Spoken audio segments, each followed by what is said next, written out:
Bismillahirrahmanirrahim. Ki Hajar Dewantara berkata, jangan setengah hati menjadi guru, karena anak didik kita telah membuka sepenuh hatinya. Assalamualaikum warahmatullahi wabarakatuh. Waalaikumsalam warahmatullahi wabarakatuh. Selamat pagi, salam sehat dan bahagia untuk kita semua. Kita panjatkan puji dan syukur kepada Allah Subhanahu wa Ta'ala yang Maha Kuasa atas segalanya. Salawat serta salam kita limpahkan kepada junjungan kita, Nabi besar Nabi Muhammad Shallallahu Alaihi Wasallam.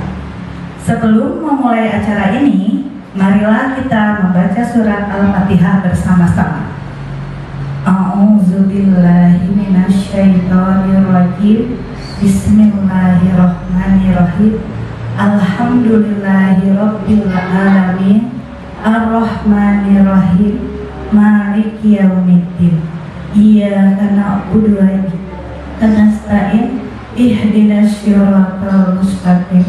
Siratal ladzina an'amta 'alaihim ghairil maghdubi 'alaihim waladdallin. Amin. Yang kami hormati Ibu Kepala Sekolah TK Sakinah 4 Nagrah, yang kami sayangi guru-guru TK semuanya. Apa kabar hari ini? Alhamdulillah, luar biasa. Sehat jasmani, sehat rohani, sehat ekonomi. Alhamdulillah. Hari ini kita berkumpul di Aula TK Sakinah 4 dalam kegiatan diseminasi menyebarkan pemahaman dan pengalaman tentang budaya positif. Nah, sebelumnya ada sepatah dua patah kata dari Ibu Kepala Sekolah kita. Enggak?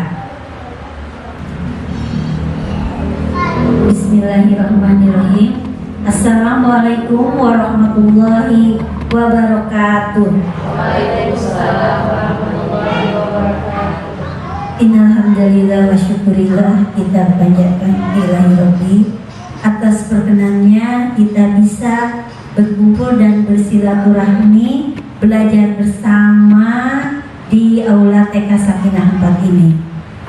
Salawat serta salam kita limpahkan kepada junjungan Nabi besar Nabi Muhammad SAW.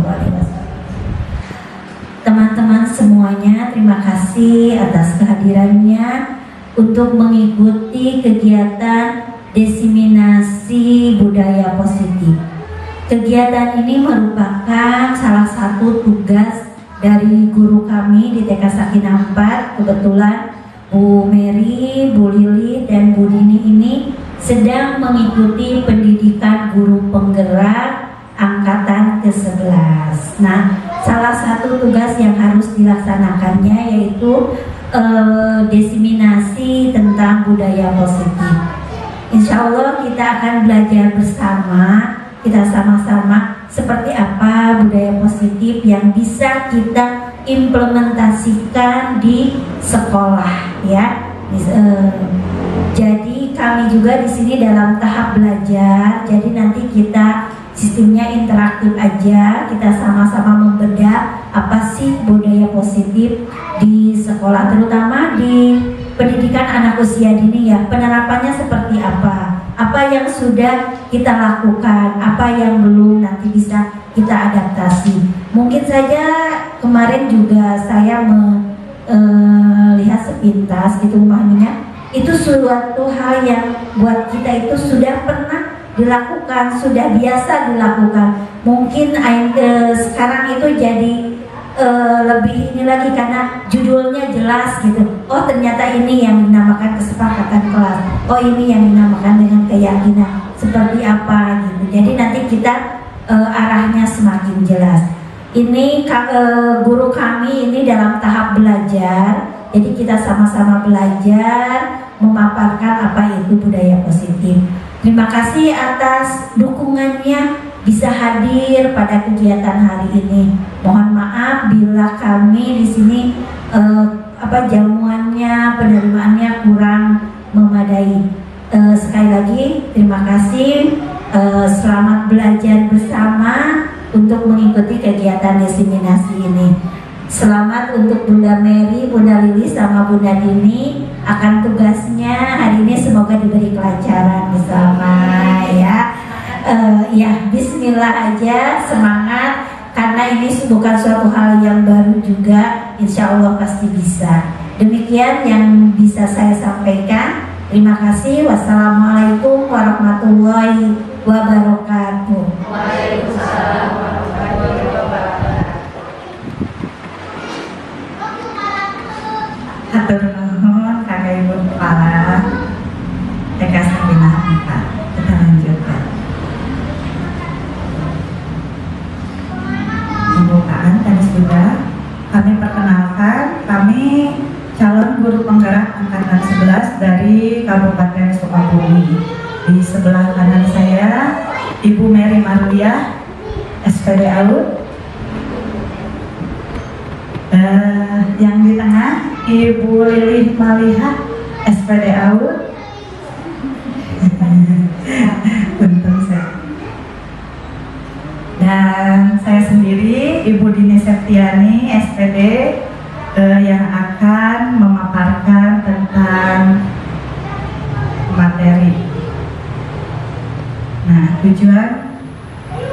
tujuannya yaitu menumbuhkan budaya positif di sekolah dengan meyakini nilai-nilai kebajikan universal serta menciptakan murid yang merdeka dan mempunyai disiplin kuat sesuai profil pelajar Pancasila. Agenda hari ini yaitu 1. Pembukaan dan perkenalan yang sudah tadi dikenalkan ya Bu ya. Yang kedua doa sudah. Yang ketiga tadi ada sepatah dua patah kata dari Ibu Kepala. Kemudian nanti ada disiplin positif dan nilai-nilai kebajikan. Kemudian teori, motivasi, hukuman, dan penghargaan serta restitusi. Kemudian keyakinan kelas. Kemudian 5 kebutuhan dasar manusia. Dan 5 posisi kontrol. Kemudian segitiga, restitusi, dan doa tutup.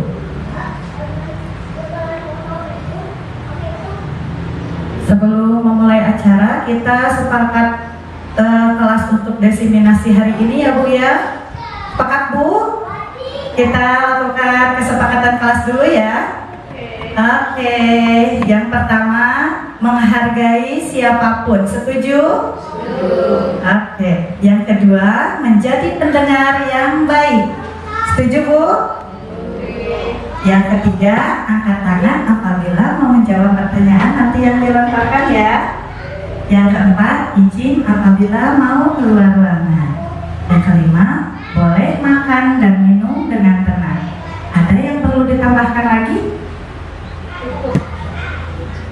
HP? Ada yang mau ditambahkan lagi? Boleh nggak HP? Oh, boleh katanya kita tambahkan ya. Saya boleh. Nah, siap. Matikan suara handphone.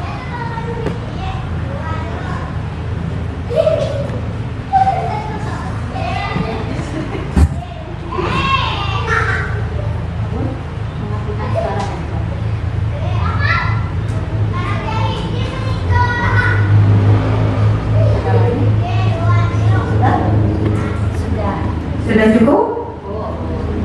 Sama ya, sudah cukup. Tambahkan.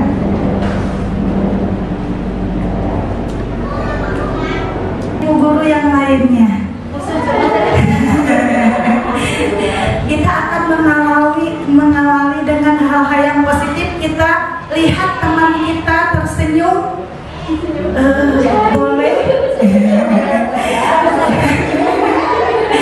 Boleh tuh, alhamdulillah tersenyum. Alhamdulillah dengan mengawali budaya positif kita akan tersenyum. Awalnya seperti dipaksa ya Bu ya. nanti dengan ikhlas kita akan tidak akan merasa terpaksa lagi. Oke, kita lanjutkan dengan pemateri pertama kita, yaitu Ibu Mary Marlia. Enggak, Ibu Mary.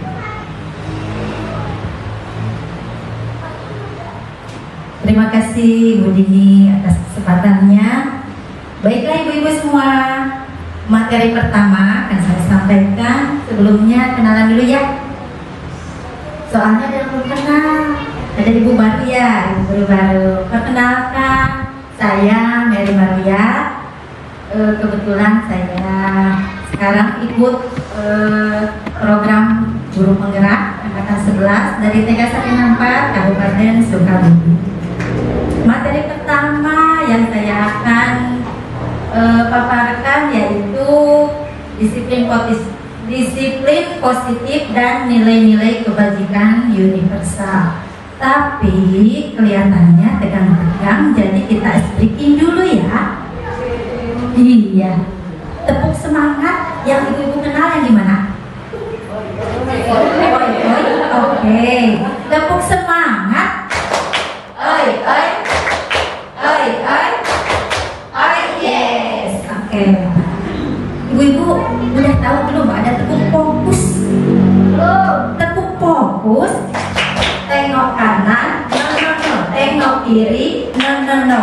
Fokus. Oke, simpel ya. Tepuk fokus. Tengok kanan, no. Tengok kiri, no. Fokus. Oke, terima kasih. Saya akan berbagi pengalaman, berbagi pemahaman dengan ibu-ibu semua tentang disiplin positif dan nilai-nilai kebajikan universal. Apa itu disiplin positif? Kita lihat. Nah, menurut Stephen R. Covey, prinsipal konsep leadership 1991 mengatakan bahwa bila kita ingin membuat kemajuan perlahan, sedikit-sedikit ubahlah sikap atau perilaku Anda. Namun, bila kita ingin memperbaiki cara-cara utama kita, maka kita perlu mengubah kerangka acuan kita. Ubahlah bagaimana Anda melihat dunia, bagaimana Anda berpikir tentang manusia. Ubahlah paradigma Anda, skema pemahaman dan penjelasan aspek-aspek tertentu tentang realitas. Nah, bisakah kita mengontrol seseorang? Kita merubah paradigma dari stimulus respon ke teori kontrol. Nah, biar suasananya tidak tegang, mari kita bagi dua kelompok stimulus respon dan kelompok stimulus kontrol ya. Kita bagi dua ya. Kita hitung dulu. Bunda Ai nomor 1, Bu Pupun nomor 2, Bu Sunsun nomor 1, Bu Nita nomor 2 ya. Dilanjut ya. Ya. Bu Ai, Bu Pupun 1.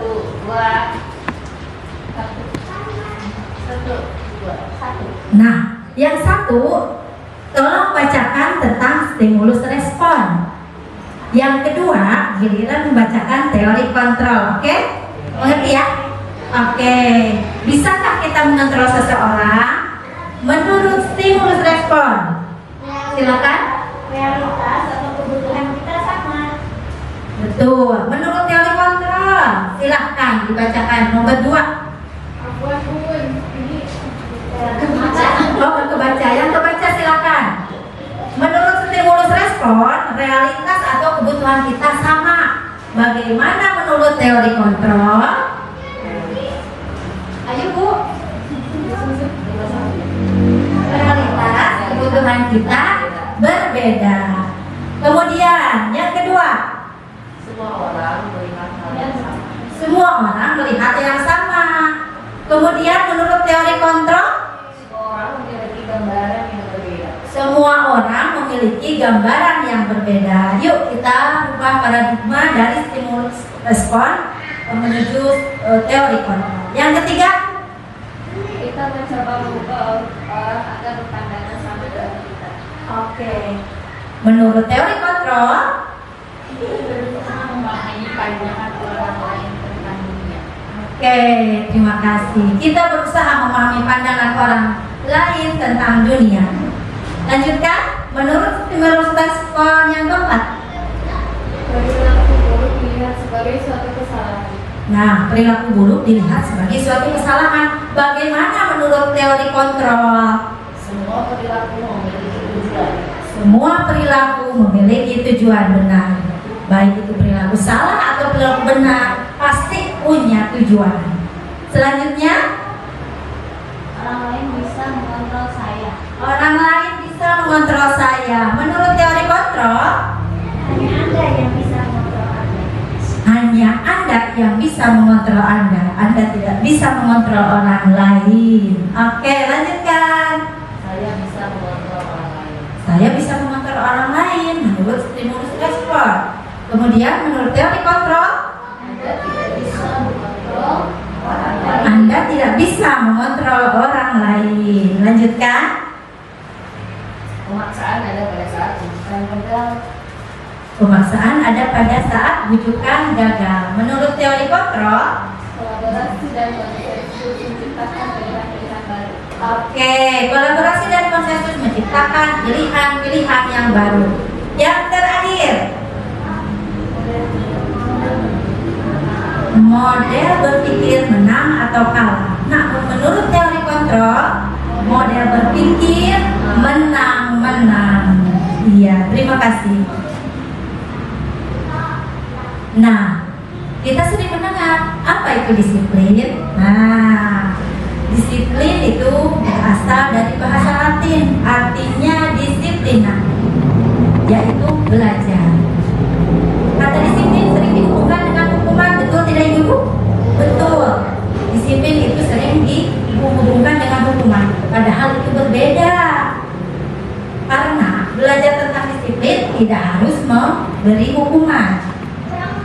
Dalam budaya kita, makna disiplin dimaknai dengan sesuatu yang dilakukan seseorang pada orang lain untuk mendapatkan kepatuhan. Apakah di sekolah kita sudah menanamkan itu disiplin kepada anak-anak, Ibu-ibu? Sudah, oke. Bisa diceritakan Bu Dini bagaimana contoh penanaman disiplin di sekolahnya Bu Dini? Datang tepat waktu. Terima kasih. Yeay. Bagus Bu Dini ya Pak. Ada lagi Ibu contoh disiplin? Saya Bu. Oke, Bu Lili silakan. Memakai baju sesuai dengan jadwal. Memakai baju sesuai dengan jadwal. Tepuk tangan. Ini ternyata sudah pada mengerti. Oke, dari Bu Nita ada ide apa itu disiplin? Khusus di sekolah saya, menu juga harus sesuai jadwal. Oh, bekal anak sesuai jadwal. Oke, itu salah satu disiplin positif juga. Ada lagi ibu yang mau memberikan ide? Mengucapkan salam. Hebat. Wow, ternyata Masya Allah sudah pada mulai mengerti ya kalau itu disiplin. Jadi disiplin itu tidak selalu dengan hukuman. Tidak disiplin dihukum, tidak disiplin dihukum. Nanti di materi berikutnya kita akan mengenal ada penghargaan, hukuman, dan konsekuensi. Oke, menurut Ki Hajar Dewantara dan Dia Negosnya, disiplin sebagai bentuk kontrol diri agar dapat mencapai tujuan yang mulia, mengacu pada nilai-nilai atau prinsip-prinsip mulia yang dianut oleh seseorang yang sering kita sebut dengan nilai-nilai kebajikan universal. Nilai-nilai kebajikan ini adalah fondasi kita untuk berperilaku berupa sifat-sifat positif manusia yang merupakan tujuan mulia yang ingin dicapai setiap individu. Nah, apa itu nilai-nilai kebajikan universal yang kita implementasikan di sekolah? Pasti ibu-ibu sudah mengimplementasikannya di sekolah. Nilai-nilai itu seperti apa ya? Nilai-nilai itu adalah kebiasaan-kebiasaan positif yang dilakukan anak-anak murid-murid kita di sekolah seperti tadi. Bu Sun bilang mengucap salam. Itu termasuk nilai-nilai kebajikan universal. Kemudian datang tepat waktu, berarti kebajikan universalnya adalah disiplin, integritas. Kemudian tadi ada lagi Bu Lili ya, Ya, boleh mau menambahkan? Ya. Boleh? Ini meminta maaf apabila melakukan. Meminta maaf apabila melakukan kesalahan itu termasuk nilai-nilai positif. Itu sudah biasanya kita lakukan di sekolah, betul gak? Betul, ternyata disiplin sudah dilaksanakan ternyata di sekolah. Nah, nilai-nilai kebajikan universal setiap perilaku atau perbuatan yang mempunyai tujuan itu menurut William Glasser pada teori kontrol 1988. Nilai kebajikan universal menurut Diana Gosen, dengan mengaitkan nilai-nilai kebajikan universal, diyakini seseorang maka motivasi intrinsiknya akan terbangun sehingga menggerakkan motivasi dari dalam untuk dapat mencapai tujuan mulia yang diinginkan. Nah, nilai-nilai kebajikan yang ingin dicapai setiap anak Indonesia itu ternyata terdapat dalam profil pelajar Pancasila. Oke, apa saja? Budini boleh dibacakan, Budin?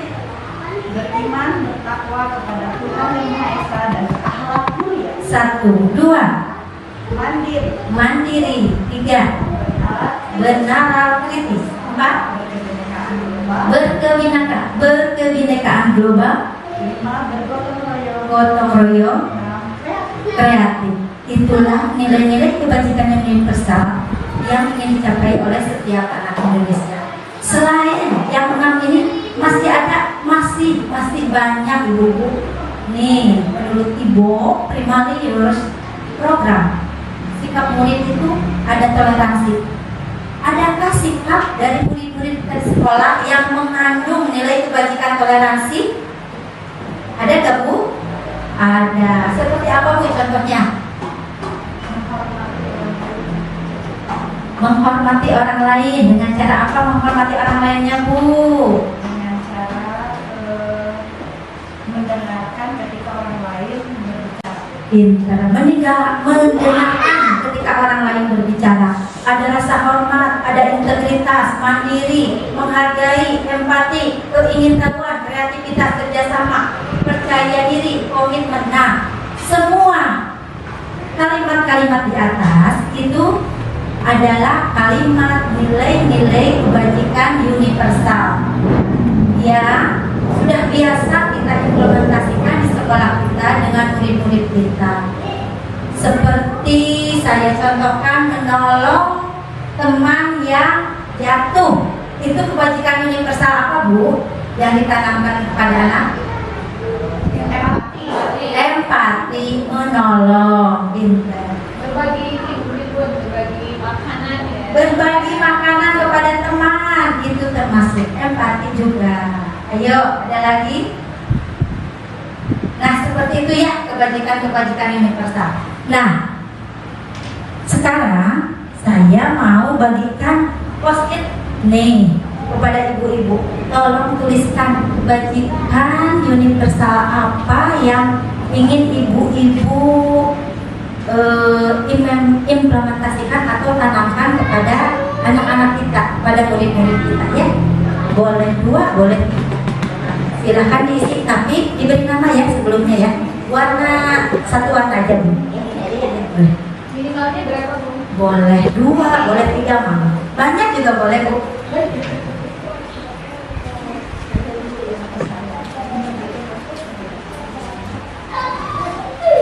Boleh, kalau yang sudah, Bu, kita tempel di sini. Biar di depan kita ada warnanya. Kebajikan universal apa yang ingin Ibu tanamkan kepada murid-murid kita?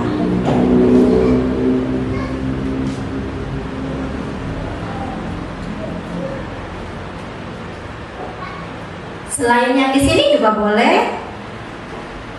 Pokoknya yang mengandung nilai-nilai positif yang ingin ibu-ibu tanamkan untuk murid-murid kita.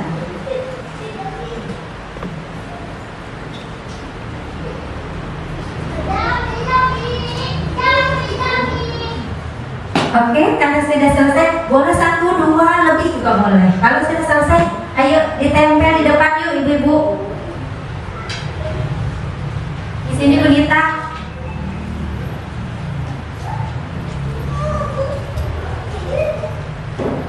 Oke. Pakai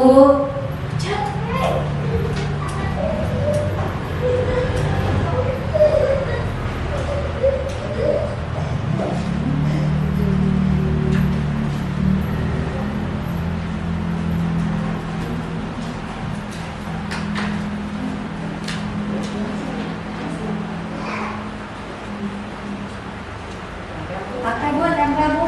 Iya. Terima kasih. Bu Erna tempel. Boleh. Iya. Boleh.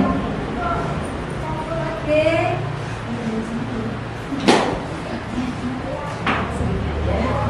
Oke Ibu, terima kasih. Ayo.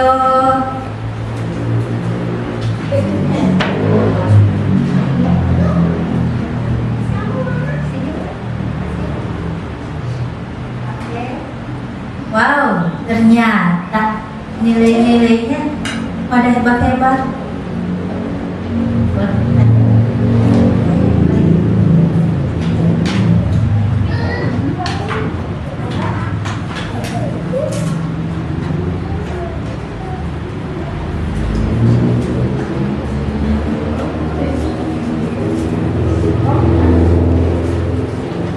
Oke.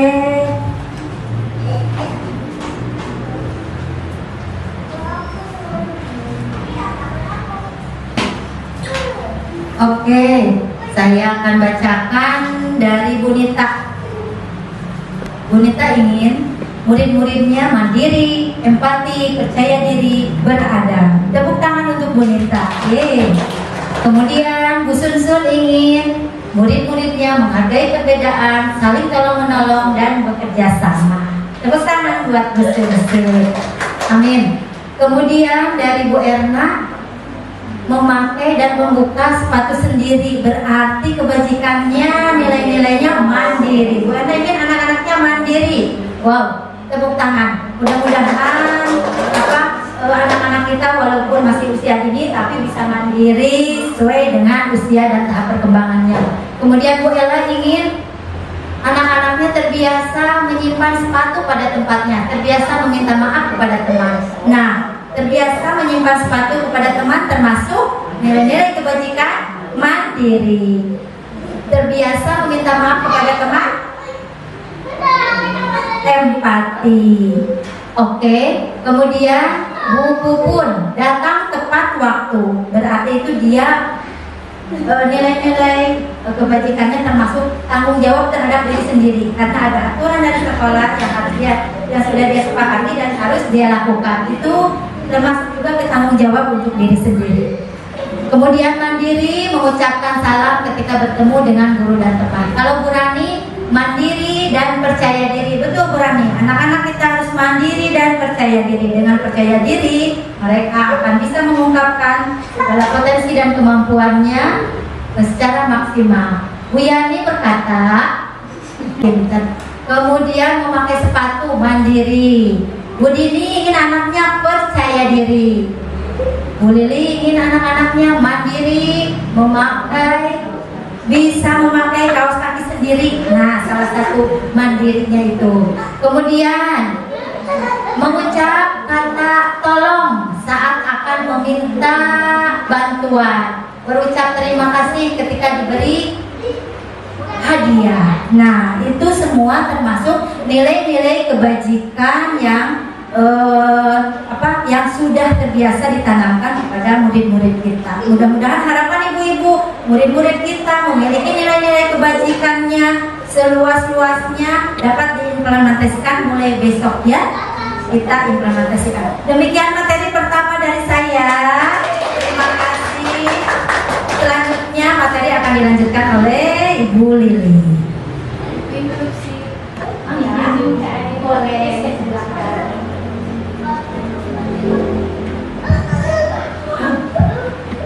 Bismillahirrahmanirrahim. Ibu-ibu masih tegang? Sedikit. Baiklah, biar tidak tegang, mungkin saya akan memberikan sebuah tepuk, namanya tepuk 2 jempol. Nah, seperti ini ya Bu ya. Tepuk 2 jempol. Jempol kanan, jempol kiri, 2 jempol, Bagus. Nah, sekarang udah tidak tegang lagi, Bu? Sudah ya. Nah, terima kasih Bunda Mary sebelumnya. Nih, untuk selanjutnya yaitu teori tentang motivasi, hukuman, dan penghargaan serta restitusi. Nah, di sini ada motivasi perilaku manusia. Nah, di sebelah sana ada si teori motivasi perilaku ini ada beberapa ya Bu nih.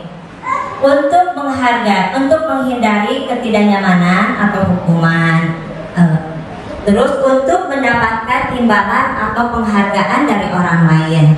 Nah, motivasi ini di bawahnya ada motivasi internal. Yaitu untuk menjadi orang yang mereka inginkan dan menghargai diri sendiri dengan nilai-nilai yang mereka percaya. Nah, ibu-ibu mungkin ada yang mau menambahkan tentang motivasi perilaku manusia ini? Bunda Mary mau menambahkan? Untuk menjadi orang yang mereka inginkan sama diri sendiri.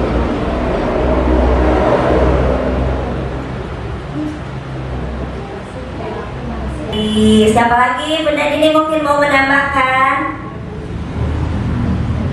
Oh iya.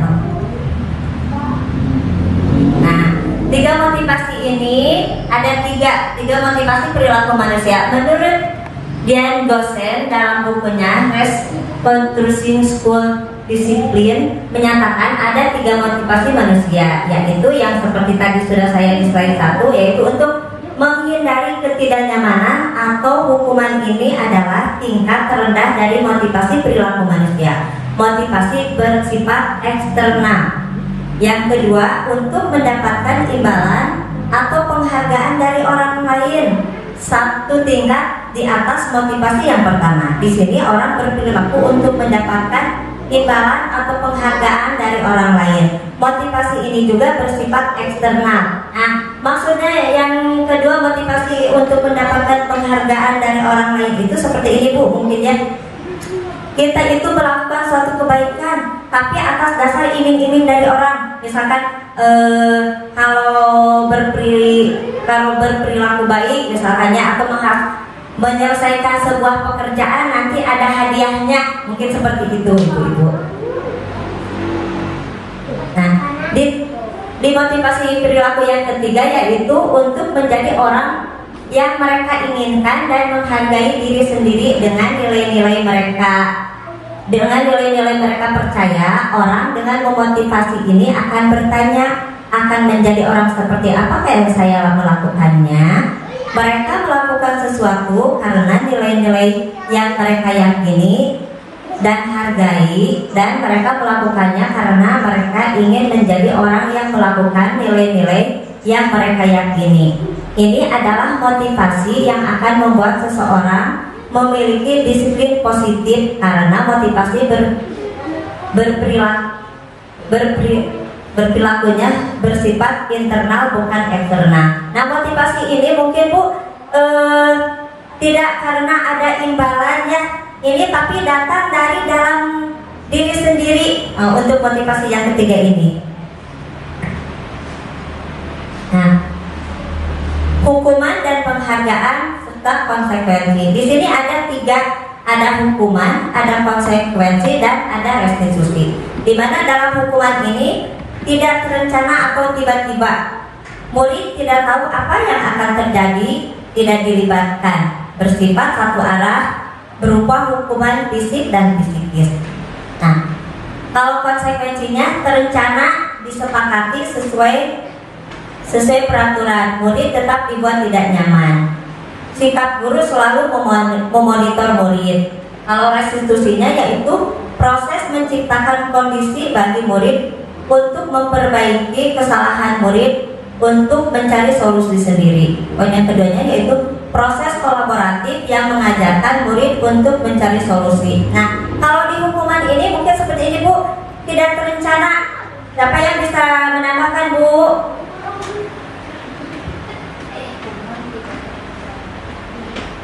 Halo.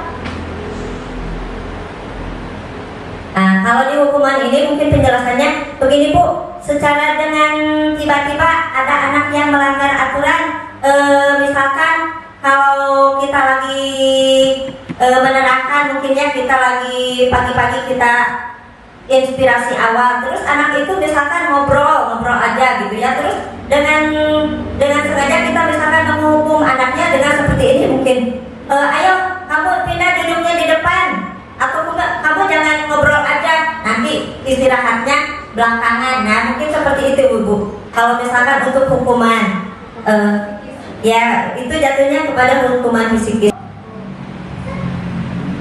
Nah, hukuman dan penghargaan.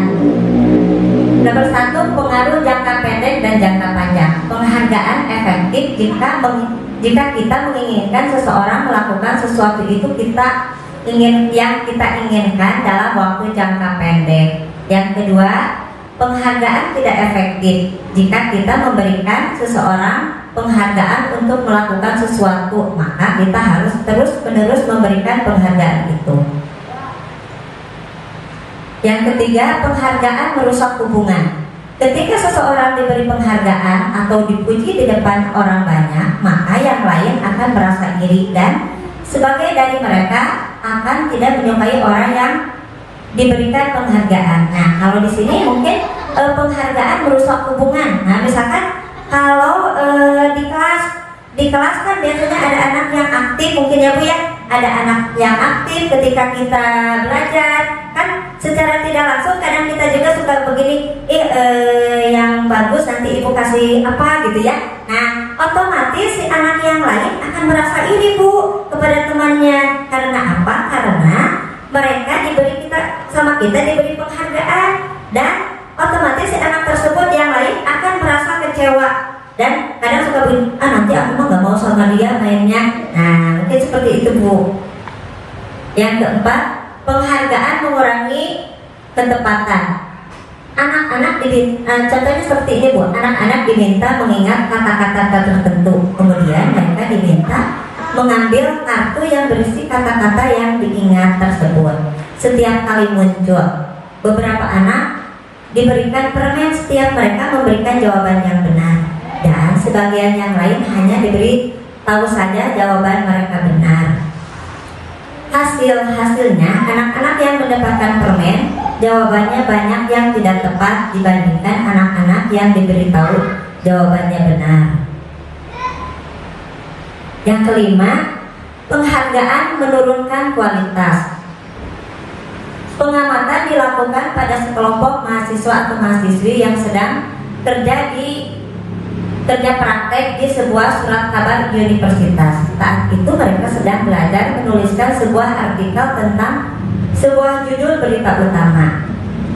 Seiring waktu, mahasiswa-mahasiswi tersebut semakin mampu bekerja dengan tepat. Kemudian ada beberapa mahasiswa-mahasiswi yang dibayar untuk setiap judul berita utama yang mereka mampu hasilkan. Dan setelah beberapa lama, mahasiswa dan mahasiswi yang dibayar ini hasil kinerjanya berhenti berkembang.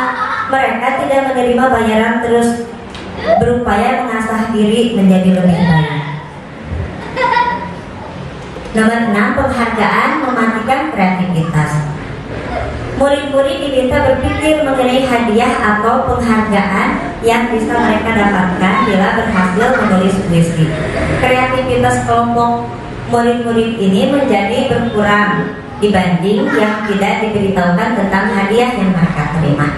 Nah, kalau penghargaan mematikan kreativitas ini seperti ini Bu, contohnya murid-murid berpikirnya mengenai hadiah atau penghargaan yang akan mereka dapatkan bila berhasil menulis puisi. Mungkin seperti ini, siapa yang bisa, kalau penerapan mungkin kita di taman kanak-kanak, siapa yang bisa menyusun kata, kalau mungkin ya, kalau untuk kelompok B biasanya seperti itu, siapa yang bisa menyusun kata misalkan sepatu. Nah kan anak-anak otomatis nanti ibu kasih hadiahnya, seperti itu. Nah yang Tapi kita tidak langsung misalkan begini dikasih tahu ke semuanya, mungkin ke beberapa orang aja, mungkin ya begitu, ke beberapa orang aja kita kasih tahu. Nanti siapa yang bisa menyusun kata-kata, menyusun huruf menjadi kata sepatu, nanti itu kasih hadiah. Tapi sebagian lagi kita misalkan tidak kita kasih tahu siapa yang akan mendapatkan hadiahnya apabila bisa menyusun huruf menjadi kata sepatu. Nah, otomatis kan anak yang sudah dikasih tahu akan mendapatkan hadiah itu dia akan berkurang semangatnya. Nah, tetapi anak yang tidak diberitahu, dia tidak, karena dia tidak diberitahu sama kita untuk mendapatkan hadiah, dia bekerja dengan sungguh-sungguh, tidak diberitahu sama kita akan mendapatkan hadiah, dia tetap aja kreativitasnya bagus, mau mendapatkan hadiah, mau tidak. Nah, tapi beda lagi dengan anak yang sudah dikasih tahu untuk mendapatkan hadiah, dia akan semata-mata mengerjakan kegiatannya itu semata-mata ingin mendapatkan hadiah. Yang ketujuh, penghargaan menghukum. Penghargaan menghukum, mereka yang tidak mendapatkan penghargaan, misalkan dalam sistem ranking, mereka yang mendapatkan ranking kedua akan merasa paling dihukum. Memberikan penghargaan dan hukuman adalah hal yang sama, karena keduanya mencoba mengendalikan perilaku seseorang. Nah, motivasi dari dalam diri atau intrinsik. Saat seorang anak belajar pertama kali menggabungkan huruf-huruf dan kata-kata serta menyadari bahwa dapat membaca, timbul pijar di matanya dan sebuah senyuman di wajahnya. Nah, ibu-ibu mungkin ada yang menambahkan atau memberikan pendapatnya tentang motivasi dari dalam diri intrinsik. Bu Danita mungkin mau menambahkan?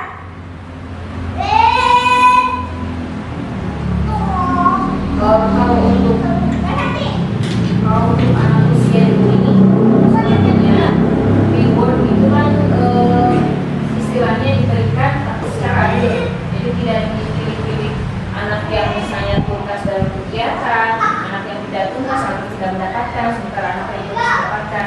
Jadi mungkin gurunya berarti pendidiknya harus membuat strategi supaya reward itu tidak menjadi apa tadi yang di awal tuh, jadi menjadi motivasi, malah jadi membentuk motivasi yang mengembangkan motivasi dalam diri anak yang ini nih, yang intrinsik ini jadi tumbuh dengan sendirinya dengan reward tersebut. Jadi mungkin kalau selama ini di dalam kelas selama proses kegiatan pembelajaran, saya sering memberikan reward baik berupa kata-kata, baik berupa pujian ataupun sesuatu hal, misalnya menggambarkan bintang di tangan anak, dan itu alhamdulillah ternyata tanpa diduga motivasinya justru muncul dengan sendirinya tanpa kita harus berulang-ulang memunculkan motivasi itu dari diri anak. Terima kasih Bu Danita. Pengalaman aja ya. Oh, ya. Karena teori ini saya baru baca barusan dan belum begitu secara mendalam untuk pemahaman. Terima kasih Bu Danita. Ibu-ibu siapa lagi? Boleh Bu? Enggak.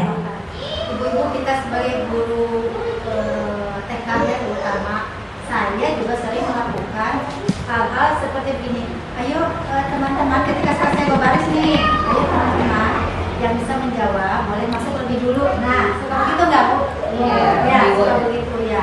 Ternyata itu adalah kalimat yang belum sesuai dengan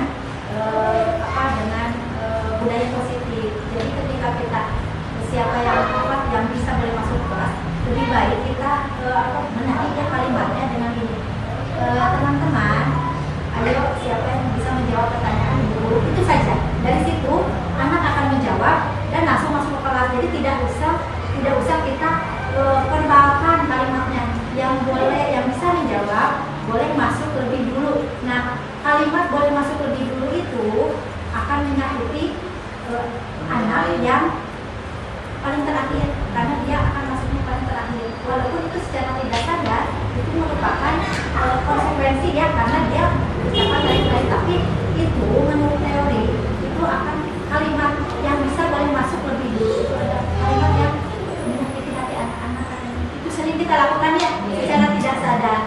Seperti juga kita mau pulang, ayo teman-teman siapa yang mau pulang duluan? Siapa yang pulang duluan? Ayo jawab pertanyaan ibu guru itu kan? Jadi kedepannya kita benarin aja. Aja siapa yang mau pulang jawab pertanyaan ibu guru dulu ya. Selesai aja sampai situ. Nanti anak yang menjawab boleh pulang. Jadi tidak diucapkan verbalnya yang boleh pulang. Karena ada anak yang tersakiti katanya gitu secara psikisnya seperti itu. Jadi kalimatnya aja yang kita luruskan saja. Apa dimulai dibenahi.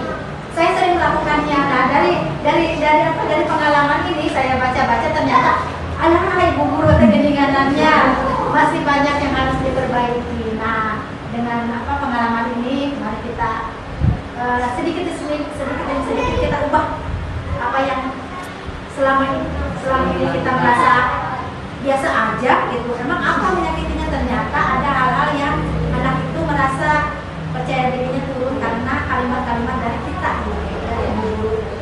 Oke, mungkin ya tadinya mungkin untuk supaya lebih memotivasi yang lain ya tujuan kita itu lebih semangat yang lainnya supaya betul gitu ya.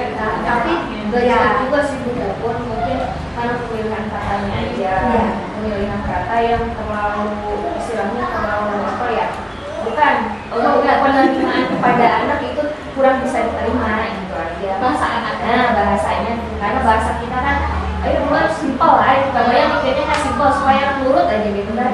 Daripada intinya mah kita harus pandai memilih kata daripada itu. Jadi selama ini apa yang kita lakukan sebetulnya kalau disebut salah sih ada ya, karena sedikit diluruskan, dibenahi dan kata-katanya lebih dipilih yang lebih tepat untuk anak. Karena kalau pengalaman saya justru anak yang lain lebih termotivasi. Yang itu yang enggak misalnya yang enggak dapat reward di awal, dan itu anak yang lain kemarin si Anu dapat, berarti besok harus aku nih. Nah dari kan itu kan positif kalau buat kita mah gitu. Tapi kalau secara teori ini mungkin ternyata itu sesuatu hal yang kurang kena lah, karena pemilihan kata ada membuat anak tidak percaya diri. Mungkin terutama kan anak itu adalah pribadi yang unik. Tiap anak punya potensi masing-masing. Ada yang vokalnya bagus, dia berani mengungkapkan pendapat. Ada juga ada anak yang pendiam, berarti itu pendiam otomatis dong terakhir terus masuk ke kelasnya, iya nggak? Nah disitulah dinamakan guru harus adil. Nah disitu kita tidak apa terkebayang gitunya gini gitu dengan kalimat yang dengan kalimat yang sepele tapi bisa merusak percaya diri anak. Jadi kita perbaiki aja sih, berproses ya ibu. Lanjutkan. Terima kasih. Nah, mungkin penjelasannya seperti itu ya ibu-ibu. Jadi mulai sekarang kita harus lebih berpikir mana yang kalimat mana yang dapat menimbulkan rasa percaya diri anak kadang jadi down ya. Nah, jadi mungkin kalau misalkan kita mau seperti yang tadi Bunda Mary katakan, jangan ada kata-kata di belakangnya yang tadi di email mungkin seperti tadi. Siapa yang bisa menjawab boleh pulang duluan. Nah, mungkin tidak dipakai kalimat yang belakangnya ya ibu-ibu. Tapi kira maos ibu. Makanya kita sama-sama ibu guru yang Bu ini dan Bu ini kadang-kadang geninganan gitu. Nah, mungkin ini mah pengalaman sama-sama kita sebagai pendidik. Nah, saya juga baru mendapatkan, tapi kadang saya ya Allah gini yang selama ini saya lakukan itu oh ternyata seperti ini gitu Bu. Nah, kalau ini lanjut ya ke restitusi. Di sini saya tidak memaparkan restitusinya seperti apa penjelasannya. Cuma restitusi ini ada beberapa macam. Mungkin ibu-ibu bisa membacakan dari sana, bisa kelihatan? Maka siapa yang bisa membantu membacakan yang paling atas? Boleh Bu, maka. restitusi adalah sebuah pendekatan untuk menciptakan disiplin positif untuk melihat realisasi. Boleh lanjut, mangga siapa? Ya boleh Bu. Restitusi bukan untuk menghadapi kesalahan, namun untuk belajar dari kesalahan. Mangga siapa lagi? Boleh. Restitusi memperbaiki hubungan dan memperkuat. Nah, mangga siapa lagi? Boleh Bu. Restitusi adalah tawaran bukan paksaan. Nah, siapa lagi Bu? Mangga. Restitusi menuntut untuk melihat ke dalam diri. Nah, mangga siapa lagi? Restitusi mencari kebutuhan dasar yang mendasari tindakan. Siapa lagi Bu? Nah, boleh Bu. Restitusi diri adalah cara yang paling baik. Boleh. Restitusi fokus pada karakter bukan tindakan. Restitusi menguatkan. Restitusi fokus pada solusi. Restitusi mengembalikan murid yang berbuat salah pada kelompoknya.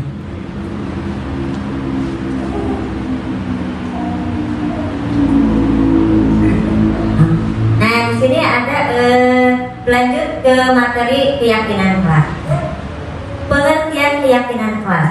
Keyakinan kelas merupakan sesuatu yang dapat diterapkan di dalam kelas, yang melibatkan semua warga kelas melalui curah pendapat serta ditinjau kembali dari waktu ke waktu. Tujuan keyakinan kelas: 1. Mencapai pembelajaran yang berpusat kepada anak. 2. Terlibatnya murid dalam menentukan kelas yang diimpikan sehingga murid akan bertanggung jawab. 3. Menumbuhkan komunikasi yang efektif antara murid dan guru. Yang 1. Pembiasaan. Pembiasaan yaitu pembiasaan proses pembelajaran yang tertib akan menciptakan profil pelajar Pancasila. Yang kedua yaitu suasana belajar. Tercipta suasana belajar yang aman, nyaman, tertib, dan disiplin. Yang ketiga yaitu bersinergi. Seluruh warga sekolah mampu bersinergi dalam menciptakan well-being ekosistem pendidikan sekolah. Langkah-langkah kegiatan. 1. Mengawali kegiatan dengan melibatkan peserta didik dalam pembuatan keyakinan kelas. Nah, Ibu-ibu, kalau kita mau membuat suatu keyakinan kelas itu siapa aja ya Bu yang harus kita libatkan? Betul. Siapa lagi yang menambahkan? Anak-anak, orang tua, guru. Betul, terima kasih. Ada lagi? Nah, yang kedua yaitu peserta didik. Peserta didik mengungkapkan ide dan gagasan dengan keyakinan kelas. Nah, di sini jadi kalau kita mau membuat suatu keyakinan kelas, yang pertama kita libatkan tentu saja ya guru, peserta didiknya sendiri.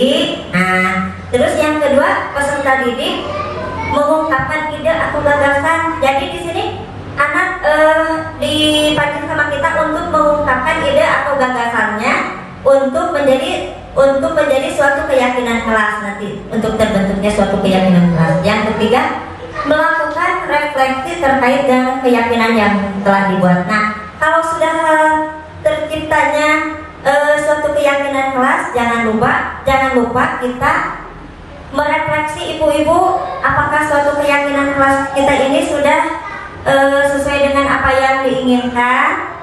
Yang keempat, penandatanganan keyakinan kelas, lalu membuat poster dan memajangnya di kelas. Apabila sudah melewati dari nomor 1, 2, dan 3, nah kan sudah ada tuh ya Bu ya suatu keyakinan kelas yang telah disepakati. Di sini ada ditandatangan. Nah, terus buat kita poster. Buat apa kita gunanya membuat kita poster dan memajangnya? Ada yang tahu Bu? Agar murid-murid kita terbiasa melakukan keyakinan kelas, mengetahui ada keyakinan kelas di kelasnya. Betul, terima kasih Ibu-ibu. Nah, kalau misalkan kita udah terciptanya suatu keyakinan kelas, terus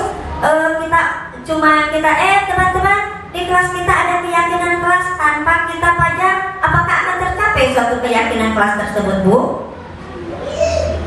Akan tercapai tidak Bu? Belum tentu ya, karena mungkin cuma secara lisan aja anak-anak, tapi tidak kita adakan posternya. Atau kan kalau udah ada posternya kan kita bisa bilang, ingat tidak ini keyakinan kelas yang kita buat sama-sama. Kalau misalnya poinnya apa-apa, nah ini seperti ini keyakinan kelas kita seperti ini. Mendapatkan Bu. Boleh, Mangga. Ibu-ibu biar tidak apa ya, sedikit ya pemahaman kita antara keyakinan dan kesepakatan kelas. Keyakinan kelas itu ibaratnya begini. Mengapa kita harus memakai helm ketika berkendara motor? Keyakinannya adalah untuk keselamatan.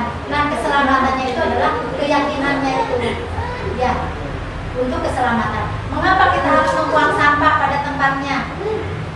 Kebersihan. Nah, keyakinannya itu kebersihan. Tapi sepertinya Bunda Lili untuk di anak usia dini itu kita lebih cocoknya ke kesepakatan kelas, karena keyakinan kelas itu bahasanya global atau abstrak, misalkan keselamatan.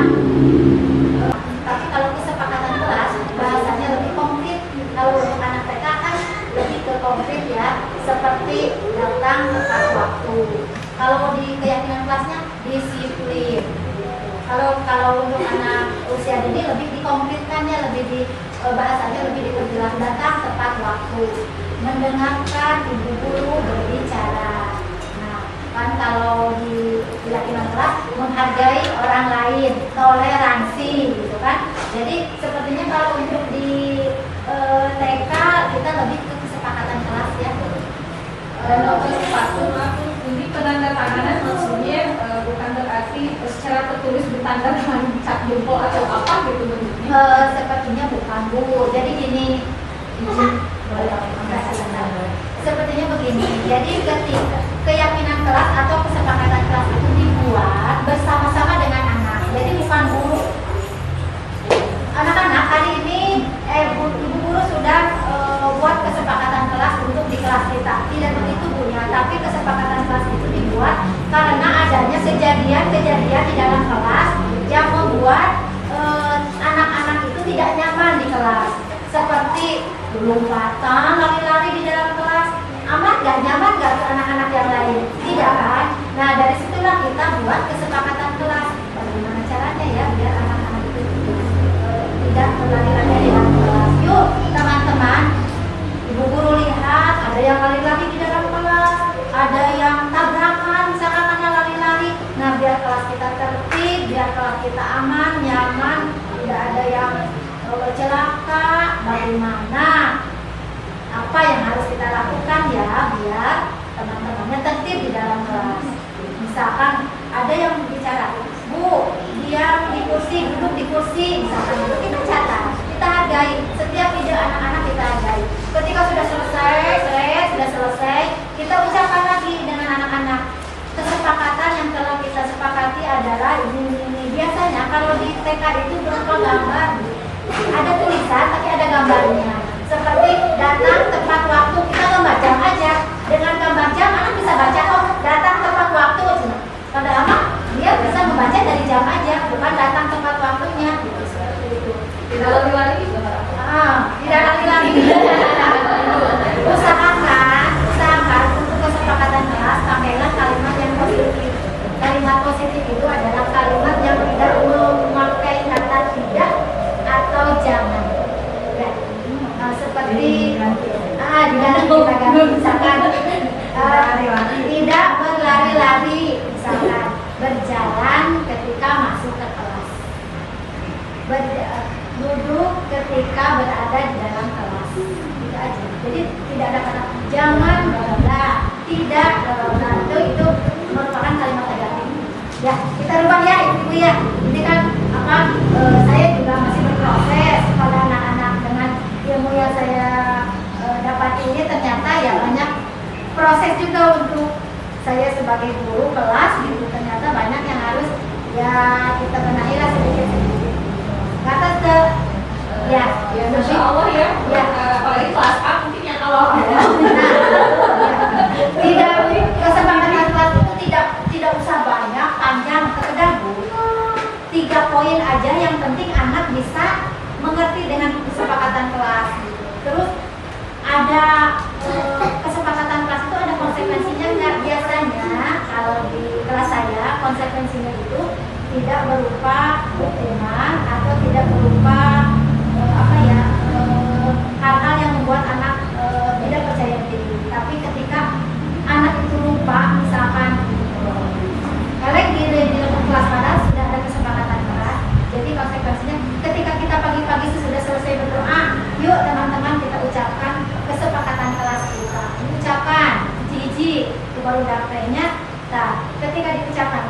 Nah, karena sudah ada kesepakatan kelas, apabila ada teman yang lupa dengan kesepakatan kelas, tidak tidak melaksanakan kesepakatan kelas ini, apa ya yang harus teman-teman lakukan? Biasanya baca istighfar 100 kali, cerah, tidak kayak gitu kan. Nah, nama guru terus ada ditampung, nanti kita simpulkan. Kita baca istighfar 10 kali aja. Jadi ketika ada anak yang tidak menyepakati kesepakatan kelas, ayo baca istighfar 10 kali seperti yang sudah dipasangkan tadi pagi. Gitu kalau di TK ya, tidak berupa, ayo tidak boleh masuk ke kelas, kita menyakiti ya. Komo deui aya nu jengkek Berdiri di depan akhirnya punya. ada saya pernah melihat ada yang begini, Kak, ya karena nggak bisa diam, berdiri ya di sini di depan, tapi di sisi jadinya kan orang kali itu hati wehnya dia tak itu jangan ya ibu yang dalam hukuman. Jadi kalau yang hubungan kayak gini itu teh berdasarkan kesepakatan anaknya gimana? Misalkan anak ya, kalau yang melanggar kesepakatan kelas gimana ini gitu kan? Gini guru itu gimana? Usahakan kesepakatan kelas itu konsekuensinya tidak berupa fisik, jadi berubah dia tidak berupa fisik itu canggung, Tapi sebentar. Tapi seserian pun baru lebih baik kita ke ucapan kalimat thayyibah atau misalkan ayo baca surat Anas misalkan begitu aja, atau ucapan Pancasila gitu boleh, tapi tidak berupa fisik atau psikis. Jadi lebih kecenderungannya kita mending ke edukasinya, ke hafalan, ke apa gitu. Bagus gitu. Seru ya. Kalau mainnya di luar aja coba pakai boleh. Tak keluar weh. Nah, jadi eta saya hukuman eta menjadi hadiah. Jadi dia selalu di luar. Benar, hukuman sabar ya. Astagfirullahaladzim, kita juga banyak ya. kesepakatan kelas ini apakah setiap harinya berbeda-beda? Oh, Bu, Kak Pipi menanyakan apakah kesepakatan kelas itu setiap harinya berbeda-beda? Bunda Lili, Mungkin sedikit saya menambahkan dulu, nanti dilengkapi sama Bunda Mary boleh ya ditambahkan. Kalau misalkan kesepakatan kelas ini kalau yang sudah kita sesuaikan, misalkan kita boleh refleksi, tapi untuk misalkan beberapa hari ke depan kita tidak beda dulu ya, sesuai dengan apa yang sudah ada sudah sama-sama, maksudnya sudah sama-sama disepakati sama teman-teman. Tapi lihat sejauh mana keberhasilannya kesepakatan kelas yang telah disepakati. Kalau misalkan ini masih ada yang kurang nih, kesepakatan kelasnya masih ada yang ininya, boleh ditambah lagi. Tapi untuk setiap harinya berbeda-beda itu kalau menurut saya tidak dulu ya, mungkin Bunda Mary boleh menambahkan. kesepakatan kelas itu usahakan tidak terlalu panjang dan tidak terlalu banyak juga. Yang penting anak mengerti dan benar-benar dilaksanakan. Kita coba dulu misalkan 1 semester, ya 1 semester, tapi kesepakatan kelas itu harus dilaksanakan setiap hari karena biar anak itu tahu ada aturan, ada kesepakatan yang telah didiskusikan secara bersama-sama. Jadi bukan 1 hari gentos deui kesepakatan yang 1 hari gentos deui. Jadi itu mah ketercapaiannya juga kita sebagai guru akan lebih sulit gitu. Tapi ketika 6 bulan kita uji coba 6 bulan aja 1 semester, apakah tercapai kesepakatan kelas kita? Kalau tidak tercapai, kita lanjutkan atau kita ubah di semester berikutnya. Atau misalkan mau 3 bulan dulu boleh, minimal ada jenjang waktu yang lumayan panjang. Kalau misalkan kita buat kesepakatan kelas, tapi di jiji acan tidak terlaksana, berarti kita harus mengevaluasi hal apa yang menghambat kesepakatan kelas itu tidak tercapai, tidak terlaksana oleh peserta didik kita. Jadi setiap hari kita ucapkan, kita laksanakan, tidak berlaku untuk anak saja, tapi berlaku juga untuk guru. Seperti saya ada kesepakatan kelas yang meminta izin ketika keluar kelas.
mungkin itu ya, seperti itu ya ibu-ibu.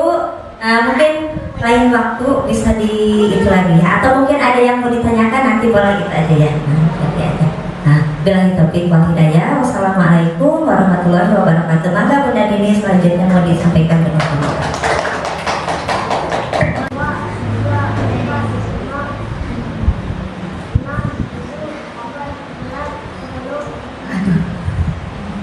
Masih semangat ibu-ibu semuanya? Alhamdulillah. Bunda Dini akan memaparkan tentang kebutuhan dasar manusia.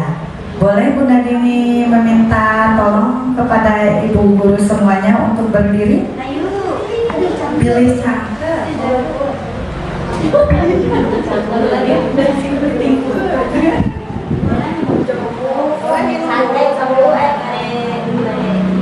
Kita stretching dulu ya ibu-ibu ya, biar tidak pegal-pegal. Oke, stretchingnya tepuk satu. Benar dipegangnya. Tepuk satu. Bisa? Oke, tepuk satu. Tepuk dua. Yes. Yes. Tepuk tiga. Tepuk tiga.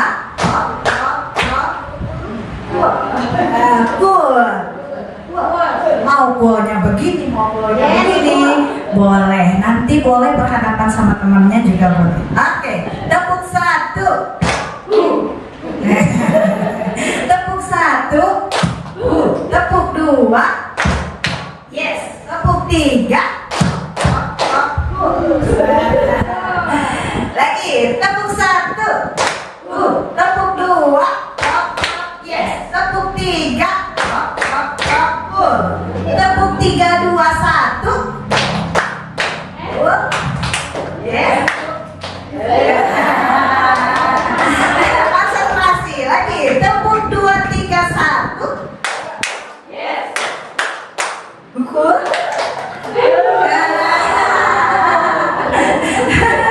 Lagi Bu. Tepuk 1. Tepuk 2.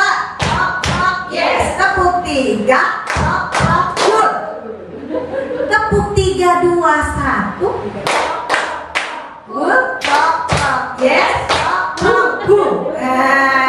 Tepuk 1, 2, 3. Yes. Alhamdulillah masih fokus. Mangga? Boleh. Mangga.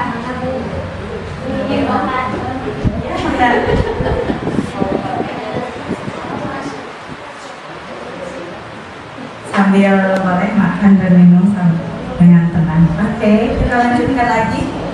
Kebutuhan dasar manusia. Ibu, tos terang kebutuhan dasar manusia? Ini makan dan minum termasuk kebutuhan manusia ya Ibu ya? Healing katanya. Ternyata untuk membangun budaya sekolah yang positif dengan lingkungan yang nyaman dan mendukung murid-murid untuk menjadi pribadi yang berdaya, bahagia, salah satu upaya yang dapat dilakukan oleh guru adalah memahami kebutuhan dasar yang mendasari perilaku murid. Ternyata dengan memenuhi kebutuhan dasarnya akan mempengaruhi juga terhadap perilaku murid. Nah, Ki Hajar Dewantara dalam satu kutipan menyatakan, kita ambil contohnya, perbandingannya yaitu dengan hidup tumbuh-tumbuhan seperti seorang petani. Kita sebagai pendidik hanya menuntun ya Bu ya, bukan menuntut murid-murid kita. Di sini hakikatnya sama kewajiban seperti seorang pendidik, seorang petani itu yang menanam padi misalnya hanya dapat menuntun tumbuhnya padi.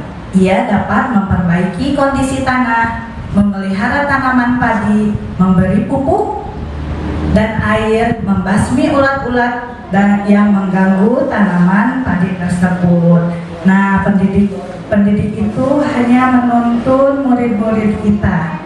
Kita next ya. Menurut Dr. William Glasser, seorang psikiater dari Amerika Serikat, menyatakan bahwa seluruh tindakan manusia memiliki tujuan tertentu, yaitu memenuhi kebutuhan dasarnya.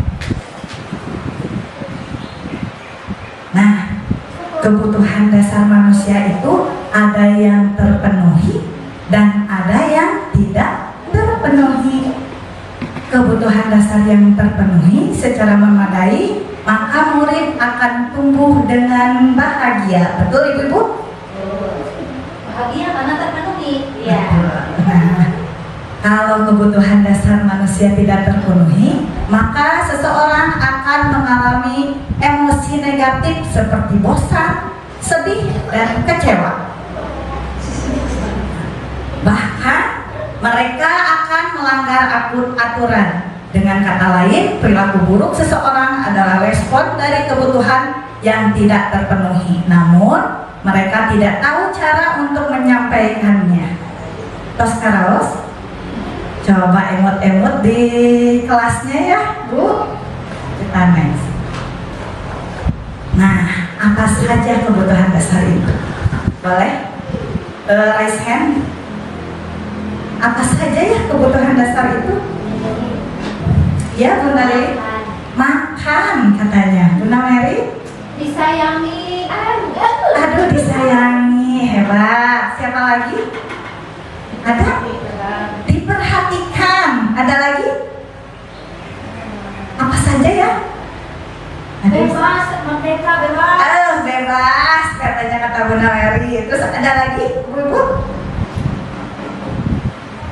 Ada lagi? Tidak ada. Bingung katanya. Kalau di ini kan kebutuhan kita teh banyak, nggak bisa disebutkan satu-satu katanya gitu ya. Yuk kita kenali bareng-bareng. Nah, di sini ada kebutuhan bertahan hidup. Tadi seperti kata Bunda Lili, akan makan, minum, itu termasuknya kebutuhan untuk bertahan hidup. Apa yang akan terjadi kalau kita lapar? Nah, apa yang akan terjadi kalau kita lapar? Nah, kurang semangat. Nah, itu ternyata kebutuhan kita akan bertahan hidup. Ada juga kebutuhan akan kasih sayang dan rasa diterima. Seperti tadi kata Bunda Mary, perlu disayang. Ibu-ibu juga perlu ya disayang ya. Tidak anak saja, tapi ibu-ibu juga perlu untuk disayang. Alhamdulillah, tercukupi. Ada lagi kebebasan. Tadi anak masuk kepengen bebas, tidak anak saja, tapi kita juga perlu kebebasannya, butuh untuk kebebasan. Healing. Nah, tadi ada yang bilang aku butuh healing. Ternyata kebutuhannya masuk kepada kebutuhan kesenangan, healing, shopping, dan traveling katanya hebat. Ada lagi kebutuhan akan penguasaan. Seperti apa? Kita bedah bersama. Nah, yang pertama yaitu kebutuhan untuk bertahan hidup. Kebutuhan untuk bertahan hidup itu misalnya kesehatan, akan makanan, dan akan rumah atau tempat tinggal. Apa yang akan terjadi ya kalau kita tidak sehat? Apa yang akan terjadi ya kalau kita tidak makan? Apa yang akan terjadi ya kalau kita tidak punya rumah? Nah, kebutuhan untuk bertahan hidup itu yaitu kebutuhan biologis, bagaimana sebagai bagian dari proses reproduksi, termasuk kebutuhan untuk bertahan hidup. Nah, untuk yang keduanya, perasaan diterima oleh kelompok, itu kebutuhan akan kasih sayangnya tadi ya, perasaan untuk diterimanya. Kebutuhan ini memiliki keinginan untuk terhubung dengan orang lain, misalnya dengan teman, dengan keluarga, dan komunitas di mana yang kita terhubung, komunitas sekolah, komunitas masyarakat, itu kita ternyata membutuhkan kebutuhan manusia itu ya, perasaan diterima oleh kelompok. Kita next. Yang ketiga, kebutuhan akan kebebasan. Nah, anak harus diberi kesempatan membuat pilihan dan bertanggung jawab atas pilihannya itu. Memberi kebebasan bukan berarti membiarkan mereka berbuat sebebas-bebasnya apa yang kita mau ya, ibu-ibu ya. Dianggap kenwe beraberan gitu dah. Tidak seperti itu. Kebutuhan kebebasan. Apa? Melainkan lebih memberi kesempatan kepada anak. Satu, kesempatan untuk membuat pilihan. Yang keduanya, menyuarakan pendapat dengan percaya diri di kelas ya Bu ya. Kita kasih kesempatan untuk anak untuk menyuarakan pendapatnya. Tidak berarti ini tidak teacher center ya Bu ya. Kita harus mendengarkan pendapat anak. Kadang pendapat anak di luar ekspektasi kita ya. Kadang kita juga bisa belajar dari anak. Oke. Yang ketiganya, kesempatan untuk mencoba hal-hal baru. Ini inovasi Bu untuk anak-anak didik kita. Nah, yang nanti pada dasarnya kebutuhan ini untuk mandiri anak-anak di kelas. Betul Ibu? Oke, kita next. Yang keempatnya, kebutuhan akan kesenangan. Yuk kita bayangkan ibu-ibu, pejamkan matanya. Hidup kita tanpa rasa senang. Duh, galau katanya tuh. Ada lagi? Sedih, ruwet, jelimet, apalagi? Bete, kayak masih stres, betul. Itu ternyata stres itu tidak hanya pada ibu-ibu saja, tetapi pada anak juga. Hati-hati ibu-ibu ya, menghubungkan antara kebutuhan dan akan kesenangan dengan belajar. Nah, jadi pembelajaran di kelas harus menyenangkan. Hebat. Oke. Hebat, ibu-ibu sudah bisa menyambungkannya ternyata. Nah, jangan sepelekan Bu untuk kesenangan anak di dalam kelas. Guru tak ragu-ragu memasukkan pembelajaran yang menyenangkan di dalam kelas. Tadi betul ya? Anak yang memiliki kebutuhan akan kesenangan yang tinggi ingin menikmati apa yang mereka lakukan. Mereka juga akan berkonsentrasi saat mengerjakan hal-hal yang ia senangi. Nah, nanti tercapailah murid kita dengan rasa senang, bahagia. Kita capai pada tujuan pembelajaran kita, mencapai anak yang bahagia setinggi-tingginya ya Bunda ya. Oke. Oke, kita next. Yang kelima, kebutuhan ternyata ada 5. Kebutuhan akan penguasaan. Seperti apa kebutuhan akan penguasaan? Setiap anak memiliki kebutuhan untuk merasa kompeten, menjadi terampil, diakui pencapaiannya dan keterampilannya. Anak ingin didengarkan, ya Bu ya. Jangan anak di kelas ibu guru dulu yang ngomong, kamu mah nanti aja. Padahal anak itu butuh didengarkan. Hati-hati ibu, nanti bisa melukai hati anak. Hati-hati ya, kita sebagai seorang guru ternyata perlu merefleksi diri sejauh apa yang sudah kita lakukan terhadap murid-murid kita. Nah, di sini menjadi terampil, diakui pencapaian dan keterampilannya. Boleh dikasih reward, anak hebat, anak pintar, anak solehah, itu akan menjadi terngiang-ngiang dan akan menjadi menumbuhkan karakter baik untuk anak. Nah, di sini ketika kita mendengarkan akan membuat dampak dan pengaruh sehingga anak memiliki harga diri dan percaya dirinya timbul. Betul nggak ibu-ibu? Coba nanti ibu-ibu refleksi ya. Betul, tidak seperti itu. Nah, sebaiknya diberi kesempatan mengambil keputusan tentang hal-hal yang penting dalam hidupnya. Jadi kekumaha orang di kelas teh. Jadi kita memberikan kebebasan untuk berpendapat terhadap anak ya, Ibu Guru. Oke. Nah, anak yang memiliki kebutuhan penguasaan yang tinggi biasanya selalu ingin menjadi pemimpin. Nah, nanti kita perhatikan anak teh kayak ke depan kalau menjadi pemimpin, ternyata kebutuhannya apa tadi? Kebutuhan penguasaan yang harus kita penuhi. Sampai di sini, jelas? Oke, kita next. Untuk apa itu semua? Ibu dan bapak, ternyata ada bapaknya di sini. Ibu dan bapak guru juga sangatlah penting untuk memenuhi kebutuhan dasar murid agar kita memahami alasan dibalik sikap dan tingkah laku. Wah, tingkah lakunya seperti apa? Nanti kan kita kalau tidak terpenuhi tadi akan merasa sedih, kecewa, tantrum, bisa juga ganti di dalam kelas. Nangis teh kunaon eta teh?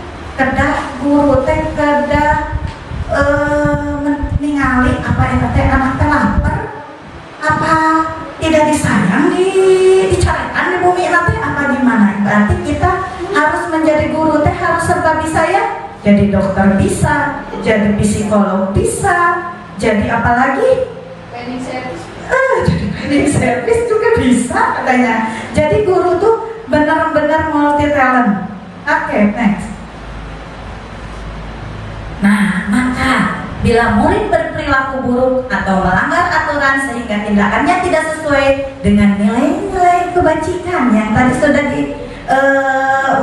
dipaparkan sama teman saya ya di awal, guru harus mencari tahu alasan yang mendasari tingkah laku tersebut dan kebutuhan apa yang belum terpenuhi. Nah, guru teh jadi psikolog di sini lah. Eta anak teh kunaon mana menjadi itu bad mood pagi-pagi. Nah, anak itu seperti itu, kebutuhan apa yang belum mereka penuhi? Kebutuhan apa yang tidak terpenuhi? Apakah tadi kebutuhan untuk bertahan hidup? Apakah tadi kebutuhan kurang kasih sayang, kebebasan, kesenangan, atau penguasaan? Ya, Ibu siap? Siap Bu? Oke. Nah, melalui percakapan dengan guru dalam pendekatan disiplin positif, murid dapat bersifat reflektif dalam mengenali kebutuhan-kebutuhan yang mereka penuhi dan mendasari tindakan mereka. Kadang lihat murid yang semangat, antusias, ada kenapa senang. Kalau di sini ada toples perasaan, ada dinding perasaan. Tiap hari kita tahu apa perasaan murid. Boleh nanti diterapkan di sekolahnya ya Bu ya. Kita tahu apa, kenapa sedih, kenapa mau menangis. Mereka punya alasan tersendiri. Mereka punya kebutuhan yang belum mereka penuhi. Ternyata aku sedih Bunda. Kenapa? Karena dimarahi sama mama tadi, aku bangunnya susah. Ada yang curhat seperti itu. Akhirnya, nah, jika guru mengabaikan perilaku buruk murid, maka perilaku tersebut akan berpengaruh pada suasana kelas yang kurang kondusif dan akan berpengaruh terhadap tujuan dari pendidikan itu sendiri. Kalau ada yang ngamuk di kelas Bu, kondusif pembelajaran kita. Nah, itu. Jadi guru ya harus benar-benar memahami dan mengetahui kebutuhan murid kita. Nah, sekarang Bunda Dini mau minta tolong, ada studi kasus di sini. Siapa yang mau membacakan?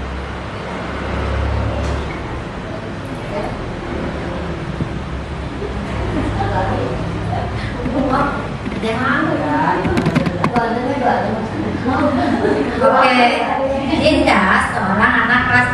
Oke, begitu tiba di rumah, pulang dari sekolah, menangis dan mengadu pada ibunya bahwa dia benci pada Ibu Rani. Gurunya, menurut ibu guru semuanya, kebutuhan apa yang berusaha dipenuhi oleh Dinda? Jika jawabannya seperti ini, bila ibu guru semuanya berada dalam posisi Ibu Rani dan mendengar informasi dari ibunya Dinda tentang perasaan Dinda hari itu, apa yang akan dilakukan pada Dinda besok ketika Dinda masuk sekolah agar kebutuhan Dinda terpenuhi? Kebutuhan Dinda teh nangis pulang sekolah. Ya boleh. kebutuhan Mengadu pada ibunya, kira-kira kebutuhan apa ya yang tidak dipenuhi? kebutuhan disayangi, Kebutuhan disayangi, kebutuhan apa lagi? Kebutuhan diperhatikan, tadi betul. Ya, kebutuhan disayangi. Ada lagi? Si Dinda teh nangis, ngadu, cenah. jadi lemes. Oh, Ibu Rani teh jahat sekali ya. Tapi bukan ini, itu mah di negeri antah berantah ya kayak begini. Kalau di sini mah sudah tidak ada ya seperti ini. Oke, kita next ya. Nah, jawaban si Dinda istilahnya, ibu guru bilang, aku tidak boleh bersenandung. Ih, Dinda resep nyanyi. Nah, bersenandung sewaktu mengerjakan tugas kelas harus tenang, tidak ada suara. Nah, kebutuhan apa itu kira-kira Ibu? Bu Lili? Kebutuhan kebebasan katanya. Kebutuhan ada lagi? Kebutuhan apa lagi? Kebebasan si Dinda. Teh kata Bunda Lili mah pengen bebas tentu. Pengen bebas saya nyanyi di kelas teh, tapi kan kelas teh harus tenang karena ada kesepakatan kelas yang kita sepakati sebelumnya. Kebutuhan apa ya? Ada lagi dari kebebasan? Ternyata kebutuhan harus ibu guru harus pandai memperkirakan kebutuhan apa yang sedang tidak terpenuhi oleh Dinda. Nah, Kebutuhan kesenangan juga bisa ya. betul, kebutuhan kesenangan karena Dinda di sini senang untuk bernyanyi, jadi dia tidak terpenuhi kebutuhan kesenangannya. Next, ibu guru tidak menyapaku hari ini, padahal aku pakai jepit rambut baru. Ih, ibu guru teh di sini harus peka, harus apa ya? Harus hal-hal yang ada di anak harus detail betul. Harusnya ya namanya tadi ibu guru teh multi talentnya. Wow. Nah, kebutuhan apa itu ya? Perhatian, kasih sayang dari ibu guru. Dinda tidak mendapatkan kebutuhan itu. Oke, betul. Aku bosan. Masa belajarnya gitu-gitu aja, dengerin ibu guru aja. Ya begitu di sekolah. Murid dan kedah diam duduk mendengarkan. Jangankan murid, kita aja sekarang kalau seperti itu ngantuk ya ada ya Bu ya. Nah, kebutuhan apa yang tidak dipenuhi oleh Dinda kalau aku merasa bosan? Kebutuhan apa ya? Ada yang meraisnya? Kira-kira kebutuhan apa yang belum terpenuhi? Tadi ada 5 kebutuhan. Kebutuhan bertahan hidup, betul kan? Tidak. Kebutuhan akan kasih sayang kalau merasa bosan? Tidak juga. Kebutuhan akan kebebasan? Kebebasan ada? Penguasaan, kalau penguasaan kepada dia ingin menjadi pemimpin, penguasaan. Bosan, Kasih sayang, Kasih sayang. diterima. kasih sayang, bosan Bu, ini mah bosan. Bosan gitu, merasa bosan. Kalau merasa bosan, betul. Kebebasan bosan. Aku bosan seperti itu, pengen itu kebutuhan kebebasan. Nah, nanti PR ya, kita harus lebih peka terhadap kebutuhan murid kita. Oke, siap guru? Siap. Oke, alhamdulillah. Ibu guru hebat. Mari kita menjadi guru yang lebih baik dengan memahami kebutuhan dasar murid-murid kita. Sepakat? Oke, alhamdulillah. Nanti kita lanjutkan dengan 5 posisi kontrol. Ternyata guru punya 5 posisi kontrol. Ada apa aja? Dilanjutkan dengan pemateri Bunda Mary. Ya, sedikit lagi ya, guru. Oke, mangga. Nah, Ibu Guru di lembaga usia dini juga banyak permasalahan atau konflik yang terjadi pada anak-anak. Ternyata ada beberapa posisi guru yang harus dilakukan untuk memecahkan masalah itu. Nah, di sini saya akan coba berbagi pengalaman dan pemahaman tentang restitusi 5 posisi kontrol. Tadi sudah diungkapkan dan dipaparkan oleh Bu Lili apa itu restitusi. Restitusi merupakan proses menciptakan kondisi bagi murid untuk memperbaiki kesalahan mereka sehingga mereka kembali kepada kelompok mereka dengan karakter yang lebih kuat. Apakah Ibu Guru pernah melaksanakan restitusi ketika berada bersama dengan anak-anak di kelas? Pernah tidak? Saya yakin pernah, cuma namanya tidak tahu itu restitusi. Ya, menciptakan kondisi bagi murid untuk memperbaiki kesalahan mereka sehingga mereka dapat kembali ke kelompoknya dengan karakter yang lebih kuat. Jadi namanya restitusi etape menyelesaikan permasalahan di kelas ya dengan tidak merendahkan anak-anak. Nah, restitusi juga merupakan proses kolaboratif yang mengajarkan murid untuk mencari solusi atau masalah mereka dan membantu murid untuk berpikir ingin menjadi orang seperti apa, bagaimana mereka memperlakukan orang lain. Itu menurut dosen tahun 2004. Nah, ada 5 posisi kontrol guru dalam memecahkan masalah dengan anak didik kita. Yang pertama yaitu sebagai penghukum, yang kedua sebagai pembuat merasa bersalah, ketiga sebagai teman, keempat sebagai pemantau, kelima sebagai manajer. Seperti apa sih posisi guru sebagai penghukum? Nah, merupakan identitas yang gagal dan biasanya anak melakukannya karena dia untuk menghindari hukuman aja. Biasanya posisi penghukum ini guru berbuat menghardik, nyariosna rada kencang, bari meratangke biasa namanya. Terus dari menyakiti, menyindir, nunjuk-nunjuk. Nah, biasanya itu dilakukan oleh seorang penghukum. Guru berkata, kamu tidak melakukannya. Kalau kamu tidak melakukannya, awas ya, rasakan. Pastikan otomatis ini telunjuk bergerak. Itu sebagai penghukum. Kamu selalu aja salah. Nah, itu adalah kata-kata yang diungkapkan oleh seorang penghukum ketika anak melakukan kesalahan. Hasil yang terjadi dari posisi penghukum ini, anak akan memberontak, menyalahkan orang lain, bahkan berbohong. Betul tidak? Karena apa? Karena anak itu menghindari hukuman, karena gak mau dia dihukum. Jadi akhirnya si itu duluan, si itu lebih dulu. Nah, gitu.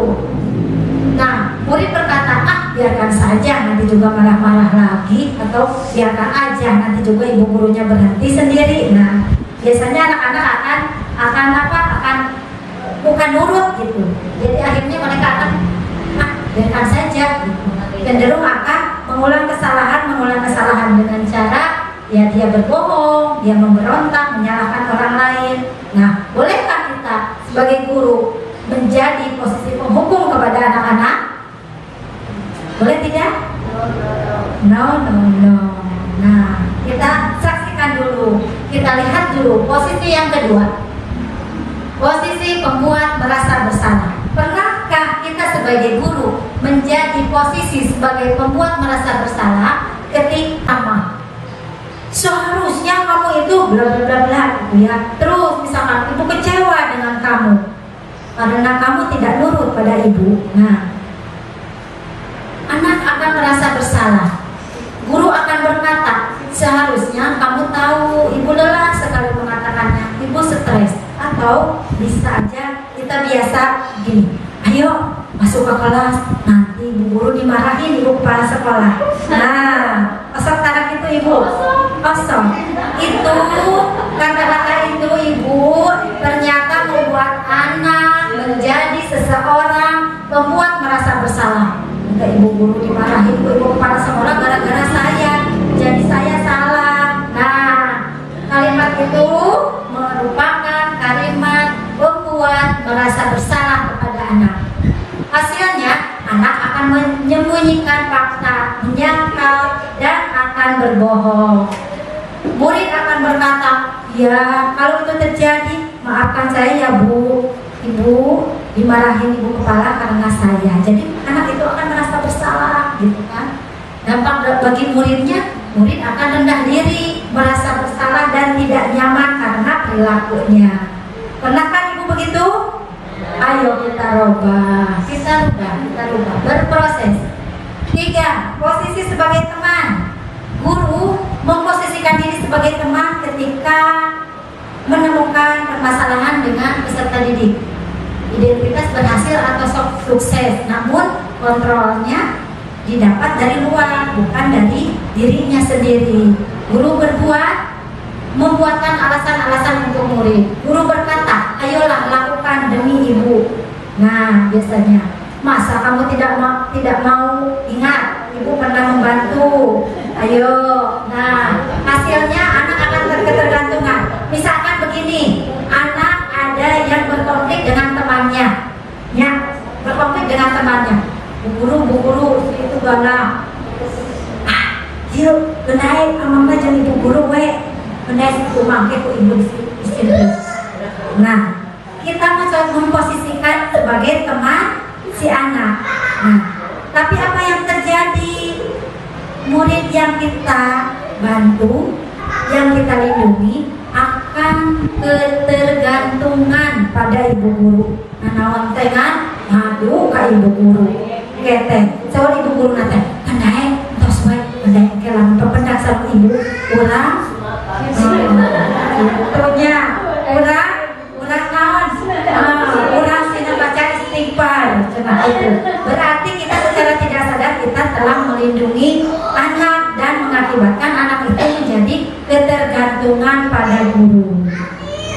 Nah, murid berkata, saya pikir bapak ibu teman saya, ternyata begitu. Dampak bagi muridnya, murid akan lemah, tidak mandiri dan bergantung. Pasti ketika berkonflik, selanjutnya mereka akan mencari ibu guru, karena dia ketergantungan dengan ibu guru, selalu dilindungi dengan ibu guru. Begitupun dengan keadaan kita di rumah sebagai seorang ibu, bagaimana sebaiknya kita menyelesaikan permasalahan dengan anak-anak. Mau di posisi apa kita?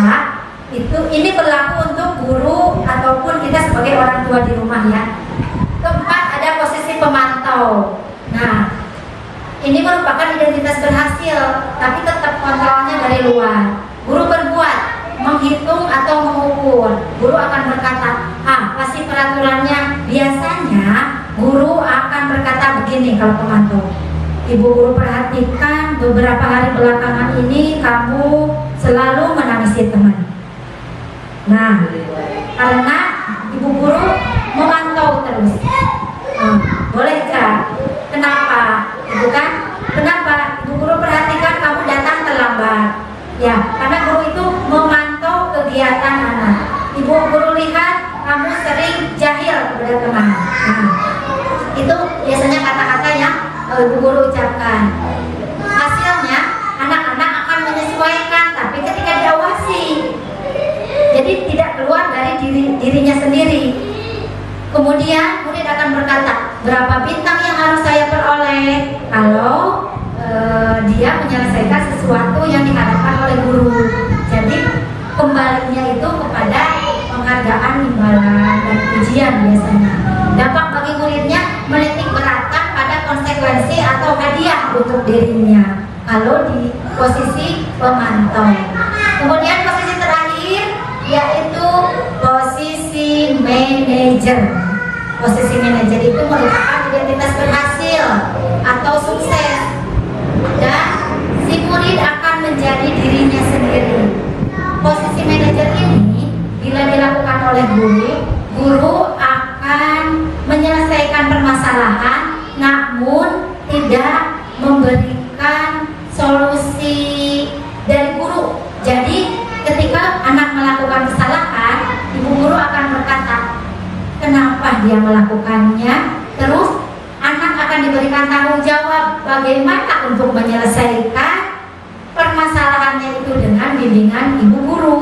Jadi kalau posisi manajer ini, anak dihargai oleh guru, didekati oleh guru, ditanya dulu penyebabnya, kenapa melakukan itu, kemudian anak akan diberi tanggung jawab dengan perlakuannya, kemudian anak akan diberikan solusi bagaimana, yuk kita cari solusi bagaimana biar anak ini tidak melakukan kesalahan yang sama. Ini posisi kita sebagai manajer. Biasanya anak dengan posisi manajer ini biasanya anak akan lebih percaya diri. Misalkan contoh, anak datang terlambat di sekolah, kita sebagai ibu guru kita bertanya, ibu guru lihat belakangan ini Wapi misalkan ya, Wapi datang kesiangan, boleh ibu tahu kenapa Wapi datang kesiangan beberapa hari ini, padahal biasanya Wapi datang itu lebih dulu dari teman-temannya. Kemudian anak kan akan bercerita, misalkan aku nonton TV dulu sebelum berangkat sekolah, aku bangunnya siang Bu Guru karena malamnya begadang. Wah, kita ada di penghujung. Senang? Masih senang? Alhamdulillah. Bunda Dini tadi merasa atau senang, bahagia, benar-benar karena emang ayo nama mau ditaruh teh tiasa kieu jantan manajer. Keren banget Ibu Guru. Ternyata guru teh ayo nama multi talent. Tadi udah jadi dokter, udah jadi psikolog, sekarang jadi manajer. Sesuatu jantan guru maningan ini ya, jantan guru mah semua harus dikuasai. Oke, kita belajar bersama ya Ibu Guru ya semua ya. Masih semangat? Tepuk satu. Aduh, pada hilap deh. Tepuk satu. Tepuk dua. Yes, tepuk tiga. Tepuk dua. Oke, aduh terlemas hari ini. Oke, kita lanjutkan lagi. Tadi kita sudah di disiplin positif dan nilai-nilai kebajikan universal. Terus motivasi, hukuman, restitusi, dan keyakinan kelas. Kemudian kebutuhan, 5 kebutuhan manusia. Nanti jangan lupa ya. Oke, yang keempatnya tadi apa? 5 posisi kontrol. Nah, yang terakhir penerapan segitiga restitusi. Seperti apa itu? Masih semangat? Tepuk semangat. Aduh, sudah lulus kita, tepuk semangat. Yes. Oke. Nah, pada kesempatan kali ini kita akan membahas tentang salah satu program disiplin positif yang diterapkan di lingkungan sekolah yang dikenal dengan kata restitusi. Masih ingat apa itu restitusi? Ingat tadi, padahal tadi udah dibahas sama Bunda Riri dan sama Bunda Mary. Oke, kita ingatkan kembali. Proses menciptakan kondisi bagi murid untuk memperbaiki kesalahan mereka sehingga mereka dapat kembali ke kelompok mereka dengan karakter yang lebih kuat. Ya, boleh Bun. Oke, restitusi juga merupakan proses kolaboratif yang mengajarkan murid untuk mencari solusi atas masalah mereka dan membantu murid untuk berpikir. Tadi Bunda Mary sudah jelaskan ya sebelumnya, ingin menjadi orang seperti apa. Nah, bagaimana mereka melakukannya terhadap orang lain. Nah, kita kenali ternyata restitusi mempunyai 9 ciri. Apa aja itu? Oke, bisa dibantu dibacakan Ibu Guru kita, boleh? 9 ciri-ciri restitusi. Yang pertama yaitu belajar dari kesalahan, bukan mengebus kesalahan. Yang kedua, memperbaiki hubungan. Yang ketiga, menawarkan bukan memaksa. Yang keempat, restitusi diri adalah cara terbaik. Yang kelima, menuntut untuk melihat ke dalam diri. Yang keenam, mencari kebutuhan dasar yang mendasari tindakan. Yang tujuh, berfokus pada karakter, bukan tindakan. Yang delapan, berfokus pada solusi. Yang sembilan, mengembalikan murid yang berbuat salah pada kelompok. Alhamdulillah, terima kasih Bu Guru Nita. Oke, kita next ya. Tadi kita sudah berulas seperti apa ini ciri-cirinya. Kita sudah melakukannya belum ya di kelas kita? Sudah katanya. Nah, ayo nama ya judulan. Namanya segitiga restitusi. Apa itu segitiga restitusi? Segitiga restitusi adalah suatu proses dialog yang dijalankan oleh guru atau orang tua agar dapat menghasilkan murid yang mandiri dan bertanggung jawab. Wow, nanti kena karakter profil pelajar Pancasila. Tadi sudah dijelaskan sama Bunda Mary. Ternyata di posisi kontrol kita sebagai seorang guru dengan 5 posisi kontrolnya itu ada dialog bersama murid kita. Nah, aja. Nah, kantos ningali yuk. Kantos segitiga nama, tapi anu di ieu cenah naon eta teh? Kantos. Nah, kita bedah bersama ya, Bu Guru ya semua. Ternyata di segitiga restitusi ini ada 3. Yang satu, menstabilkan identitas. Wah, seperti apa itu nanti ya kita bedah bersama. Yang kedua, validasi kebutuhan dengan tindakan yang salah. Wah, yang ketiganya menanyakan keyakinan. Kamu jahat, kamu tadi teh pemalas, kamu apalagi yang mulai bersiswa, semoga tidak ada lagi ya setelah mempelajari ini. Apa nilai yang kita percaya di kelas atau di sekolah kita kembalikan lagi ke anak. Kemudian nilai-nilai universal apa saja yang telah kita sepakati. Kelas yang ideal itu seperti apa sih? Kamu ingin jadi anak yang seperti apa? Apa yang kamu rasakan ketika kamu melakukan itu? Kamu menjadi orang seperti apa? Next. Hal yang perlu diperhatikan pada kegiatan segitiga restitusi adalah perilaku yang perlu dikaitkan dengan nilai atau keyakinan yang telah disepakati bersama. Begitu ya teman-teman. Semoga dalam kegiatan demonstrasi ini bisa diimplementasikan di sekolahnya masing-masing. Alhamdulillah, terima kasih atas kehadirannya. Wassalamualaikum warahmatullahi wabarakatuh. Waalaikumsalam warahmatullahi wabarakatuh.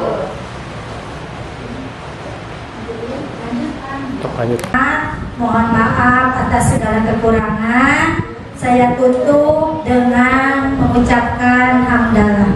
Alhamdulillahirabbil alamin.